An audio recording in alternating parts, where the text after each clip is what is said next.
Othello is a play about jealousy, and Moors, and Venice, and handkerchiefs, but is also a play about soldiers. Soldiers make good theater because war makes good stories, but stage soldiers in Shakespeare's day could also be comic. A common figure on the early modern stage was the Braggart soldier, a swaggering fraud who boasted about his military exploits in order to gain favor or seduce women. Wait a minute. Boasting about military exploits to gain favor or seduce women? That sounds like Othello. Her father loved me, oft invited me, still questioned me the story of my life from year to year, the battles, sieges, fortunes that I have passed. I ran it through, even from my boyish days to the very moment that he bade me tell it, wherein I spoke of most disastrous chances, of moving accidents by flood and field, rough quarries, rocks, and hills whose heads touch heaven. It was my hint to speak, such was my process.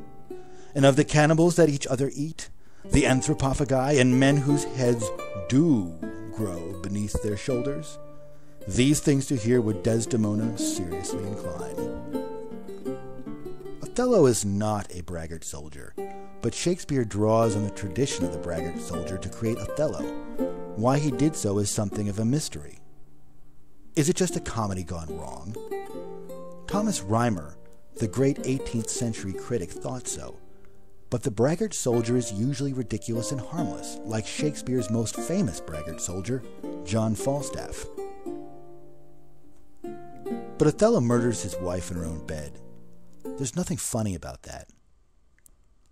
One way to understand why Othello is influenced by the braggart soldier tradition is to understand how Shakespeare's audiences might have thought about soldiers in 1604. England had been at war constantly for 20 years when Othello stepped onto the stage. It was a country tired of war, and frankly, it was broke. To make matters worse, the wars Elizabeth waged made heroes of dashing military men like Francis Drake, Walter Raleigh, and the incomparable Earl of Essex. But as heroic as these men were, they were not shy about singing their own praises, and some in England feared they perpetuated war in order to advance their own interests, to claim the rewards that came with being heroes. All that ended when Elizabeth died and James I came to the throne, whereupon the wars simply stopped. That was 1603. Othello was written the next year. So while Othello is not a braggart soldier, he is the sort of proud and dashing soldier who rose to public prominence during Elizabeth's war years, and of whom English audiences might have been critical in 1604. Othello's problem is not, after all, that he isn't a brave soldier. His problem is that he performs his valiant service only when it is in his interest to do so. English audiences had probably had about enough of soldiers like that. And so Othello is ridiculous and yet not comical. Throughout the play, he constantly reminds the state of his military service in order to reinforce his status. And as long as there are wars to fight, nobody questions his motives. And yet he makes very certain demands. The tyrant custom, most grave senators, hath made the flinty and steel couch of war my thrice-driven bed of down. I do agonize a natural and prompt alacrity I find in hardness, and do undertake this present wars against the Ottomites.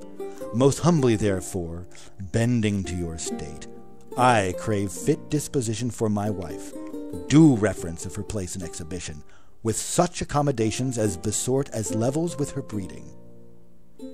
But when he has a personal crisis to attend to in Cyprus, the needs of the state become an inconvenience, and he haughtily refuses to obey in order to return to Venice.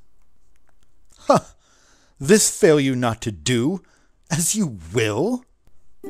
As his status and his mind unravel, he comes to seem less a valiant soldier and more a selfish, violent man ready to attack the people he is supposed to be serving, as if they were the enemy, when doing so satisfies his own interests. That is just what the Earl of Essex did. After he was cashiered for his failure in the Irish campaign of 1599, he attempted a coup against Elizabeth. He was beheaded in 1601. Othello seals his doom by killing his wife Desdemona, the daughter of one of Venice's leading citizens. Not surprisingly, he tries to deflect his culpability by reminding those who stand before the bloody evidence of his crime that he has served the state valiantly in time of war. "Soft you, a word or two before you go. I have done the state some service, and they know it."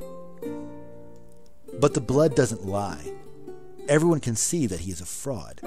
Not a fraud like Falstaff, a Braggart soldier, but a fraud like Essex, a soldier whose valiant service was a means to personal glory, and not a more peaceful England. But then again, there was something very compelling about Essex, as there's something very compelling about Othello. This play is not about a Braggart soldier, and thus it is not a comedy. It is a tragedy, and therefore we are supposed to feel sympathetic towards its hero.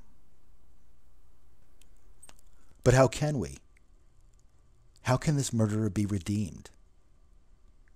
It is Othello himself who authors his own redemption, but it is a very strange kind of redemption.